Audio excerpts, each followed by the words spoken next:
now you may kiss your bride, it is important for you to know why they say now you can do that. To kiss someone triggers something in you. It is an intimate thing, and it is something that stirs or arouses an emotion in you. You know that after the kiss and something is about to follow. Kissing is powerful. It is strong. It is very strong, and I want us to actually pay attention to that today. It's just you and I here. If you have kissed someone before, tell me, did it just end there? I mean, did you not have any thoughts about the person after? Did you not think or want more than that, like, than just a kiss? Tell me. You there, you're so dear, priceless. You there, you're so. Hi guys, welcome back to my YouTube channel. This is Relationship Therapy with me, Rafi Truth, as you all know me. If this is your first time, you are definitely welcome. And if you've been coming, you know how much I love you, right? Welcome back. So, we had to take a quick break because of my health, but I am good by grace, so I am back, right? Now, today's topic is very exciting for me. Do you remember when they say, now you may kiss your bride? Yep, when you're getting married.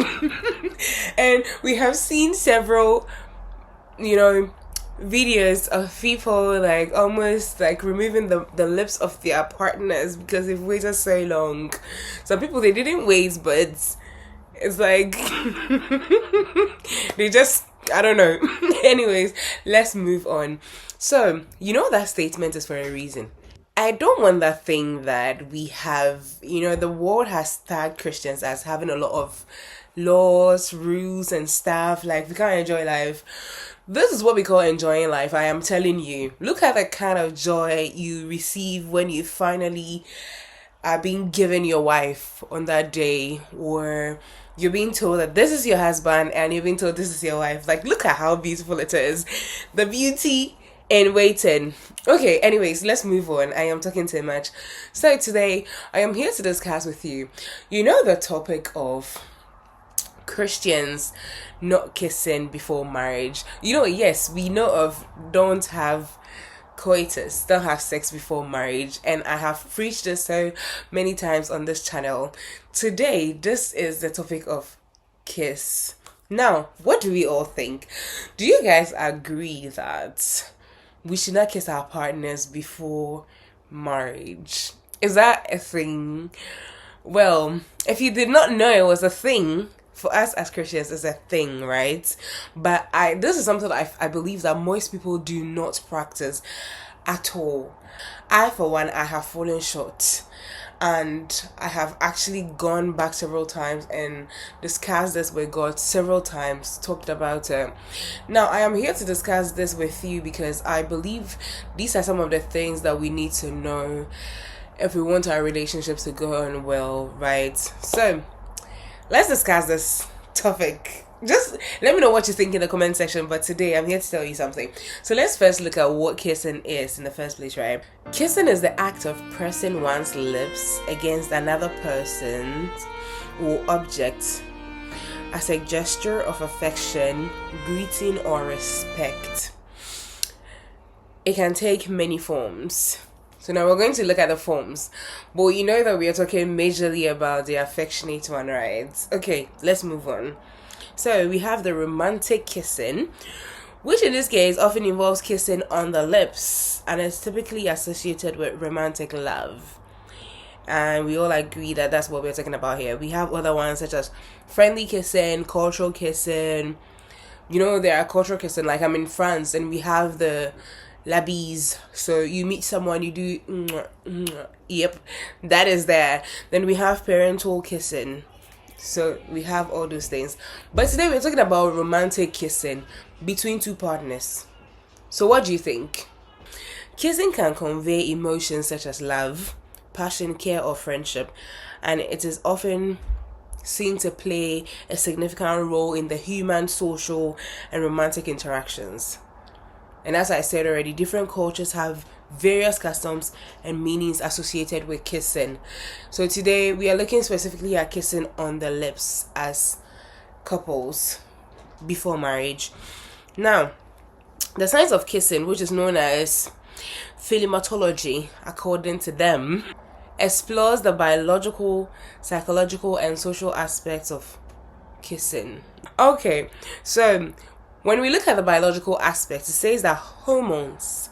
So kissing can trigger the release of hormones such as oxytocin, dopamine, and adrenaline. Now, oxytocin is the love hormone. Then dopamine is associated with pleasure. We know, the feel good side. Yeah. Then we have adrenaline, which can increase your heart rates. Have you heard this, that someone say that you can have adrenaline rush and then you can do certain things that you never thought you could actually do in a situation of danger? Yeah, this one, when you have a kiss, it can actually trigger that. Anyways, let's look at it. So the psychological aspect, we can have emotional connection. So kissing is a way to build intimacy and trust between partners, and it can enhance emotional bonds and increase relationship satisfaction, right? It brings attachment and comfort. So kissing can provide a sense of security and comfort, reinforcing attachment behaviors.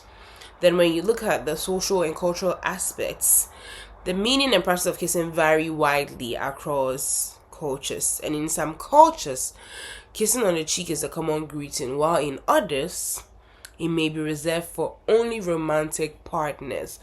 So we have norms and etiquette as well. Yes, as I told you, in France, we have la bise. Research has shown that kissing may be crucial for mate selection. It helps individuals assess potential partners based on physical and emotional compatibility. So you see, we don't go about kissing just about everybody and anybody we meet on the street, right? I, for one, I cannot just go and kiss anybody. I have a partner, so it's just my partner I can do that with. Many controversial statements have been made, and this stems from several preachers who actually talked about relationships, mentioning emphatically that one should not kiss their partner before marriage. And they say it in the context of making us understand that to kiss your partner means you're being intimate with the partner. Now, I am trying to look at it from this perspective because I want you to actually see it with me. I don't want you to think that it's a law that if you break, you're going to die. But I want you to understand something. When you're being told to do something, you must understand why you should and why you shouldn't do it, right? Now, if we look at the biblical aspect of it. No, look, the Bible does not emphatically state that we should not kiss before marriage. Maybe I have overlooked it somewhere and I didn't see it, but for my years of reading the Bible, I've never seen it. However, listen to this. The Bible says in 1 Corinthians chapter 7, verse 4, it says that a wife does not have the right over her own body, but her husband does. Note, said husband. In the same way, a husband does not have the right over his own body, but his wife does. We lack self-control as human beings, and because we have been made to understand by the Bible, according to the Bible, that it is good for a man not to use a woman for sex, and it is good for a man not to touch a woman. And the only time you can actually do that is if you have taken the person as your wife and the person has taken you as their husband. So you understand that kissing is very intimate. Kissing involves exchanging body fluids and everything. I always say that whenever the Bible says to do something, there is a good reason for it, because the Bible never tells us to do something that is bad anyways. But we must understand something, that if the Bible is telling us not to do it, you in your little mind that, You don't understand the supernatural aspect of it. Why God is saying we should not just sleep with anybody but our wives, or our husbands. Try to look at it from this perspective. When the person is dedicated to only you and you alone, you understand that you are safe. You're having something safe with the person. The person is not collecting from everywhere and bringing you. So you can be sure that you are safe in there, right? Now, among other things, why I believe that we can be advised, or, it can be advised not to do that, is that I believe that to kiss someone triggers something in you. It is an intimate thing, and it is something that stirs or arouses an emotion in you.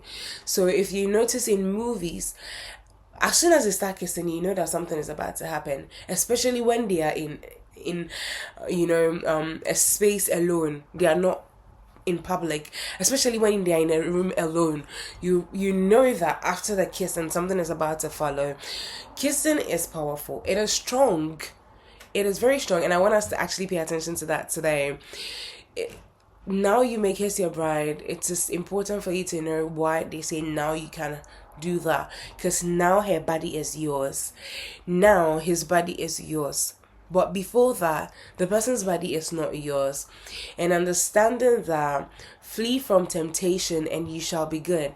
You should know that you should not even try to do it, because that is a whole temptation on its own. You already yearn for the body of the person. As in, if you're physically attracted to somebody, you are physically attracted to them. You yearn for the person.